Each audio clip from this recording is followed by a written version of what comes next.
Saudara semua sekalian yang kami kasih dalam Tuhan Yesus Kristus, hidup tidak lepas dari memilih.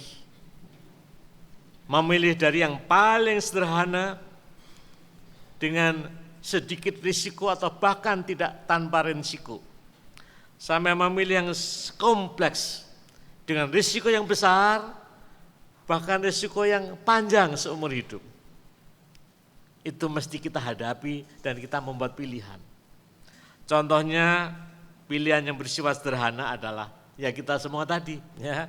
Waktu habis mandi mau ke gereja kita memilih pakai baju yang mana, pakai pakaian yang apa.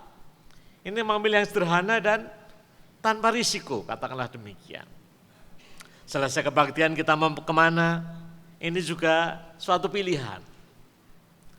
Ada juga yang bersifat kompleks dan dampaknya bisa panjang, yang seringkali gak mudah. Misalnya memilih apa soal pacar ya. Ada teman A, B, C, saya mau akhirnya pacaran yang dengan siapa ya. Setelah pacaran sekian lama, diperhadapkan pada pilihan yang juga mendalam. Saya jadi menikah enggak? Ya. Atau selesai kuliah saya bagaimana?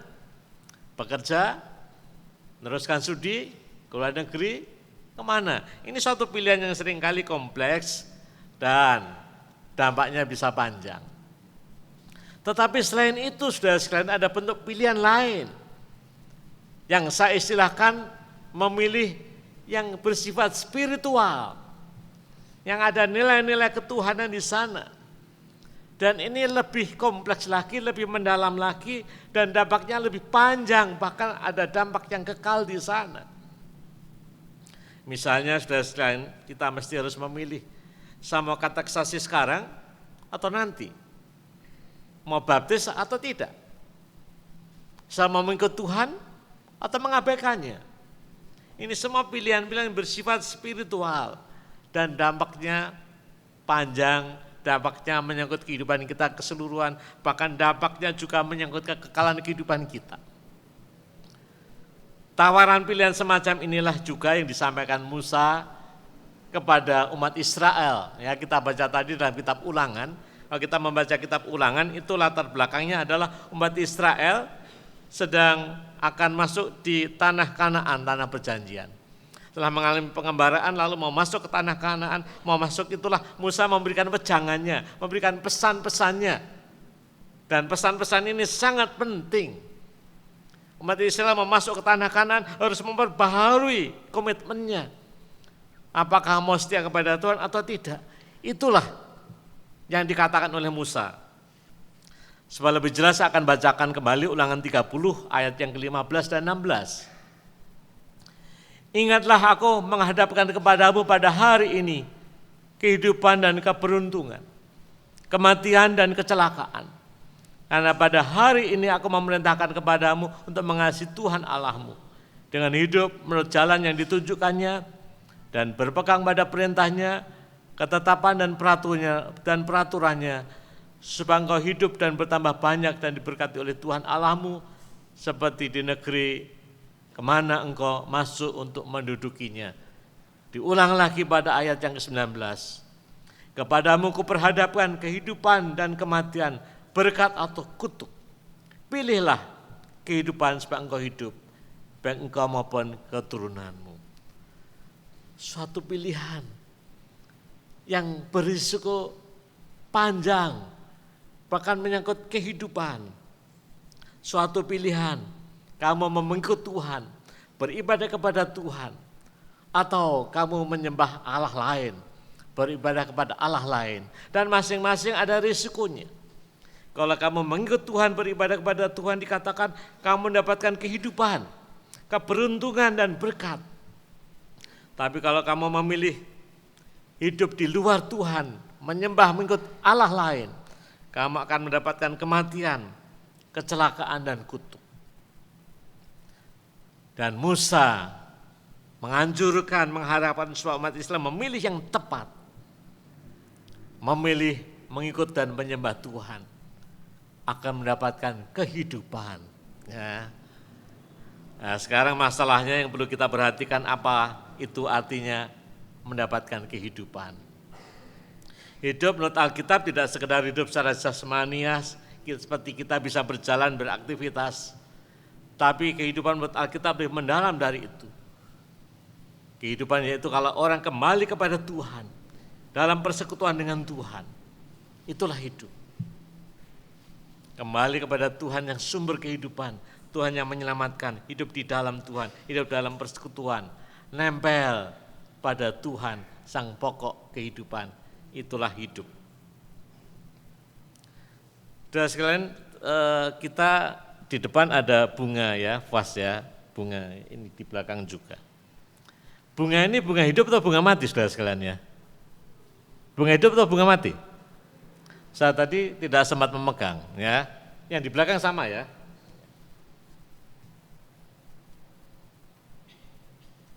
Hidup atau mati saudara sekalian? Mati atau hidup? Yakin hidup? Coba salah satu, tadi MC-nya juga suruh maju, coba salah satu maju pegang hidup atau mati coba. Salah satu saja, itu baru mati.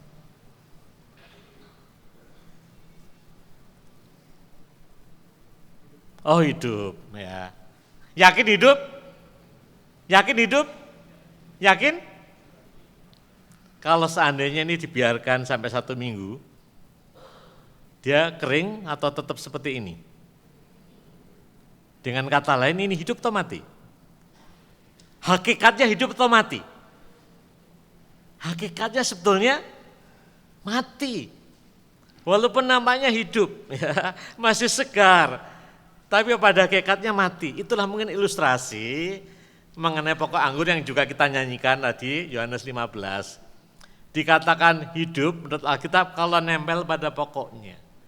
Tetapi kalau enggak nempel, lepas pada hakikatnya mati. Hidup di luar Tuhan itulah kematian. Sebenarnya kalau nempel hidup di dalam Tuhan itulah kehidupan. Ya, bunga ini ya memang kelihatannya hidup. Tetapi hakikatnya enggak ada akarnya, enggak nempel pada pokok sumbernya kehidupan itu. Sehingga kalau dibiarkan ya pasti kering lah, mati ya. Manusia juga sama ya. Kelihatannya sih masih hidup secara jasmani, tapi kalau tidak ada relasi dengan Tuhan, tidak nempel pada pokoknya, hakikatnya menurut Alkitab itulah kematian. Ya. Jadi mungkin ini bisa menjadi renungan bagi kita semua. Kalau kita kembali kepada Tuhan, itulah Alkitab katakan mendapatkan kehidupan dan akan bertumbuh, berbuah, ya, menghasilkan buah. Tapi kalau hidup di luar Tuhan seperti pokok anggur yang lepas, yang terpotong, kematian. Mendapatkan kehidupan dikatakan mendapatkan berkat keselamatan dari Tuhan. Oleh karena itu, saudara sekalian, pada saat kita menghadapi pergumulan masalah yang sangat berat, diperhadapkan pada dilema-dilema pilihan yang sulit, kita mesti memilih yang tepat. Tetap kita berpegang pada Tuhan, tetap kita menyembah dan mengikut Tuhan. Karena di sanalah kita mendapatkan kehidupan. Hidup di luar Tuhan adalah pada hakikatnya hidup di dalam kematian. Maka jangan sia-siakan kehidupan kita selama di dunia ini. Ya, kita mesti memilih yang tepat. Musa mengatakan, pilihlah kehidupan. Lalu berikutnya saudara sekalian, kalau kita percaya kepada Tuhan, mengikut Tuhan, menyembah kepada Tuhan, itu mesti juga harus dinampakkan dalam kehidupan sehari-hari. Nampakkan bagaimana? Yaitu hidup mengasihi Tuhan. Oh, kita memilih mengikut Tuhan, menyembah kepada Tuhan, wujudnya adalah mengasihi Tuhan. Ya. Itu juga yang dikatakan dalam Ulangan pasal 30 ayat 16. Karena pada hari ini aku memerintahkan kepadamu untuk mengasihi Tuhan Allahmu. Jadi kalau kita memutuskan memilih ikut Tuhan, beribadah kepada Tuhan, itu konsekuensinya mesti kita hidup mengasihi Tuhan. Nggak bisa kita mengatakan beribadah ikut Tuhan, tapi tidak hidup mengasihi Tuhan. Umat Israel mengalami kasih Tuhan. Maka umat Israel diminta untuk merespon kasih Tuhan dengan tepat, yaitu mengasihi Tuhan pula. Umat Israel dipimpin oleh Tuhan dari tanah Mesir, dari tanah perbudakan menuju ke tanah Kanaan, tanah perjanjian. Itu berkali-kali dikatakan dalam perjanjian lama. Akulah Tuhan Allahmu yang membawa engkau keluar dari tanah Mesir, dari tempat perbudakan menuju ke tanah perjanjian, tanah Kanaan. Itulah karya kasih Tuhan kepada umat Israel, membebaskan umat Israel dari tanah perbudakan. Lalu umat Israel diminta untuk merespon karya kasih Tuhan itu dengan hidup mengasihi Tuhan.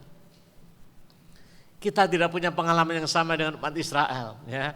Kita tidak pernah diperbudak di Mesir, tapi hal yang mirip. Tuhan juga berkarya pada kita, membebaskan kita dari perbudakan dosa dan kuasa maut. Kristus datang ke dalam dunia membebaskan kita. Membebaskan kita dari kuasa dosa, kuasa maut, sehingga kita hidup bebas di dalam Tuhan. Dan karya Tuhan yang membebaskan kita itu yang mesti kita respon secara positif, yaitu hidup mengasihi Tuhan. Hidup mengasihi Tuhan itu bagaimana, ya?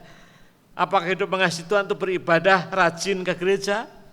Apakah rajin melayani, rajin beraktivitas? Itu mengasihi Tuhan enggak, saudara? Selain kalau kita rajin berbakti, rajin melayani, ya rajin beraktivitas di gereja, itu mengasihi Tuhan enggak? Mengasihi Tuhan enggak?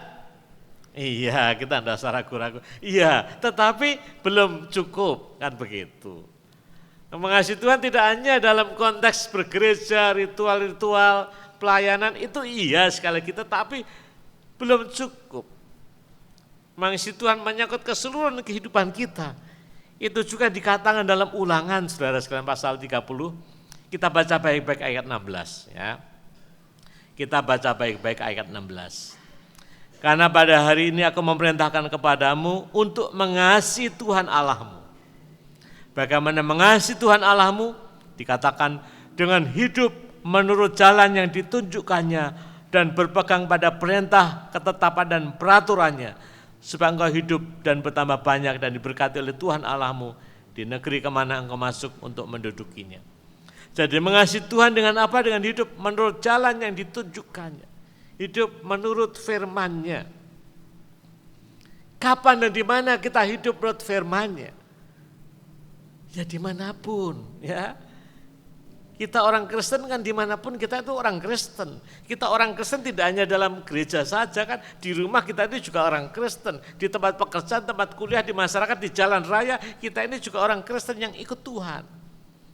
Dan dimanapun juga itulah kita mestinya hidup menurut jalan yang ditunjukkan oleh Tuhan. Berarti menyangkut keseluruhan kehidupan kita. Dan itu berarti dalam perjumpaan kita dengan sesama itulah kasih Tuhan diwujudkan. Maka Tuhan mengatakan mengasihi Tuhan, mengasihi sesama itu tidak bisa dipisahkan. Maka benar sekali kalau Yohanes mengatakan demikian, ya. Surat Yohanes dalam 1 Yohanes mengatakan demikian. Kita mengasihi karena Allah lebih dahulu mengasihi kita. Jikalau seorang berkata, aku mengasihi Allah, tapi ia membenci saudaranya, maka ia adalah pendusta. Karena barang siapa tidak mengasihi saudara yang dilihatnya, tidak mungkin mengasihi Allah yang dilihatnya. Jadi mengasihi Allah harus dinampakkan, diwujudkan dalam perjumpaan dengan sesama, mengasihi mereka.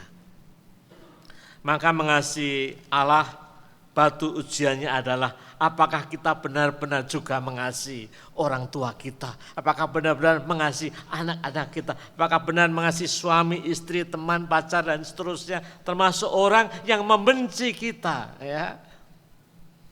Itu sudah dikatakan juga Tuhan Yesus. Minggu depan bacaan Injilnya berlanjut, ya, kan leksionari memang kan berlanjut. Saya akan bacakan yang mestinya dibacakan minggu depan. Matius pasal 5 ayat 46 dan 47. Apabila kamu mengasihi orang mengasihi kamu, apakah upahmu?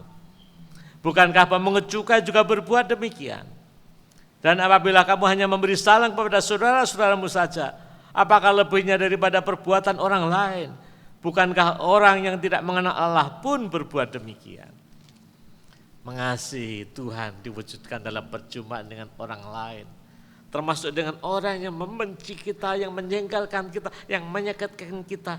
Adakah kita mau berrelasi, menjalin komunikasi, berdamai lagi dengan mereka?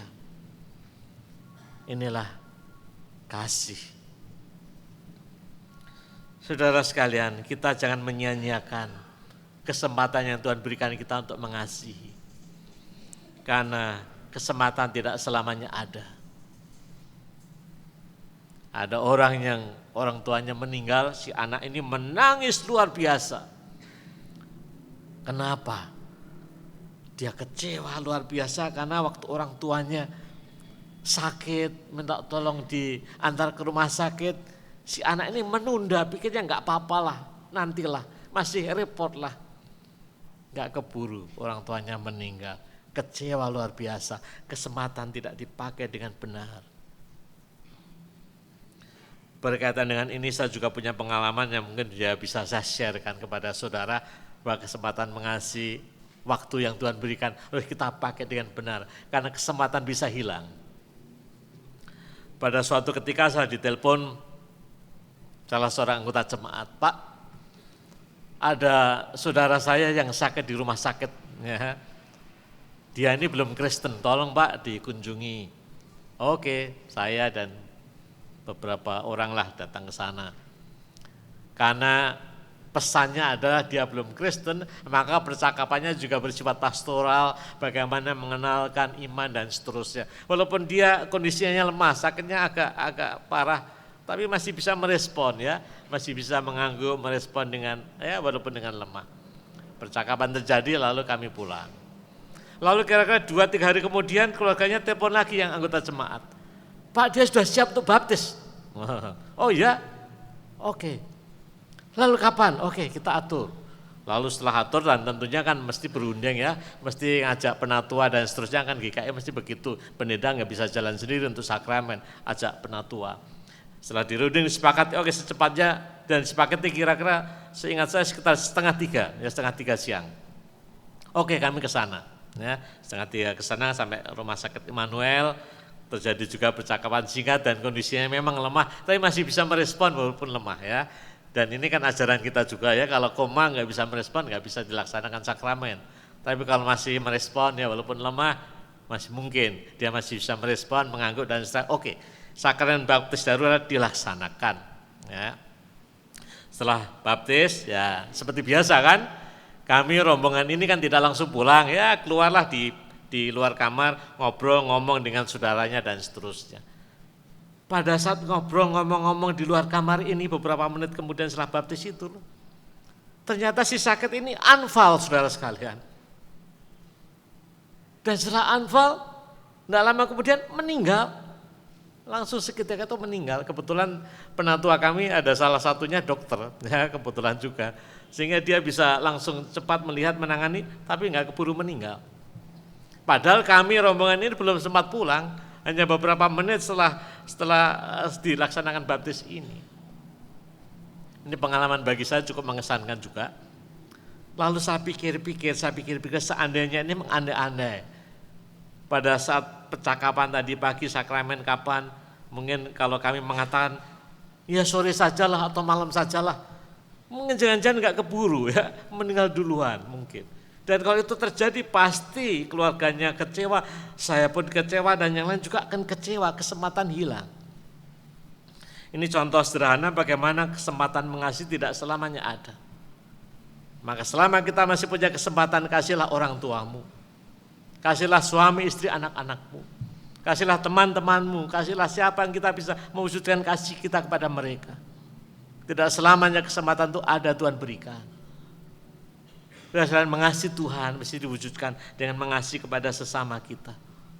Itulah batu ujiannya. Termasuk teman yang menjengkelkan sekalipun. Mari kita belajar mengasihi mereka. Dan inilah hidup mengikut Tuhan, yaitu mengikuti firman-Nya. Lalu yang ketiga, saudara sekalian, bagi Tuhan Yesus mengasihi itu, terutama soal hati, ya.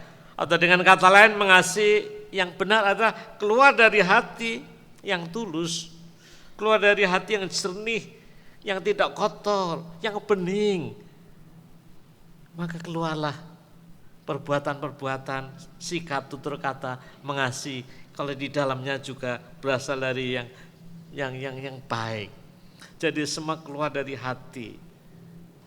Saudara sekalian, kalau orang hatinya dipenuhi dengan yang kotor, yang keluar juga kotor. Kalau hatinya dipenuhi hal yang bersih, hal yang bening firman Tuhan, yang keluar juga bersih. Hatinya dipenuhi dengan kebencian, yang keluar adalah kebencian. Hatinya dipenuhi dengan damai, dengan kasih, yang keluar juga kasih. Itulah mau dikatakan Tuhan Yesus dalam Matius pasal 5 yang kita baca sebagian dari khotbah Tuhan Yesus di atas bukit. Bicara soal hati. Di sana bacaan kita khususnya ada beberapa contoh ya, yaitu mengenai orang yang hatinya dikuasai dengan dengki, dendam, permusuhan. Yang keluar apa? Amarah. Dan Tuhan Yesus mengatakan pada hakikatnya kalau kamu bersikap kasar, mengatakan kata-kata yang kasar, mengungkapkan amarah kepada orang lain, karena hati yang dipenuhi dendam tadi, itu hakikatnya membunuh. Bagi Tuhan Yesus membunuh bukan sekedar soal fisik, ambil pisau nusuk orang, tapi hati yang membara karena dendam, lalu keluar dari dalam amarah dan kata-kata membunuh. Maka hati-hatilah dengan hatimu. Contoh yang lain juga hukum yang ketujuh mengenai jangan berzinah. Bagi Tuhan Yesus bukan sekedar soal perbuatan penyelewengan, tapi dari hati. Kalau muncul hal-hal yang tidak benar, itulah juga berzinah. Jadi dari hati. Contoh yang lain, kalau hatinya juga jahat, pikirannya jahat, dia akan mencari-cari upaya untuk membenarkan dirinya. Dengan bersumpahlah, dengan apalah. Dan Yesus mengatakan, hendaklah kita ya tulus-tulus saja. Kalau iya ya katakan iya, enggak ya enggak. Apa dalam hatimu, apa yang ada hati nuranimu, itulah munculkanlah. Jadi tidak ada permainan atau kamuflase atau sandiwara di sana. Jadi semuanya muncul dari hati. Dan inilah dasar dari etika Kristen ya. Etika soal baik, buruk, benar, salah, tidak sekedar perbuatan tapi juga dari dalam motivasi ya. Hati, saudara sekalian, inilah Tuhan Yesus lihat. Orang lain enggak melihat tapi Tuhan melihat. Nah, masalahnya adalah apakah kita bisa mengontrol hati, benak atau pikiran kita, masalahnya di sana. Martin Luther pernah memberikan ilustrasi yang saya kira menarik dan mungkin saudara pernah mendengar ilustrasi ini ya. Dia mengatakan kira-kira demikian. Kita enggak bisa mencegah burung berterbangan di sekitar kepala kita ya. Tetapi kita bisa mencegah jangan sampai burung itu bersarang di kepala kita. Kira-kira maksudnya adalah ya kita bisa saja dalam pikiran benak kita berseliweran segala macam hal yang jelek, yang kotor, yang najis segala macam. Oh bisa saja berseliweran di kepala kita ya. Tetapi kita bisa mencegah jangan sampai yang kotor yang ada berseliweran di kepala kita ini lalu masuk dalam hati kita ya, lalu akhirnya meresap dalam hati kita, akhirnya tinggal dalam hati kita. Inilah dosa dan nanti akan muncul dalam perbuatan. Jadi segala macam yang berseliweran di benak kita ya, itu bisa saja terjadi. Saat ini pun kita juga bisa berpikir yang macam-macam, yang aneh-aneh, yang kotor, yang jelek sekalipun. Tapi sadarilah jangan sampai itu terus masuk, terus akhirnya mengendap, akhirnya bersemayam dalam hati kita. Kita teruskan yang kotor itu, akhirnya tinggal dalam diri kita, itulah dosa.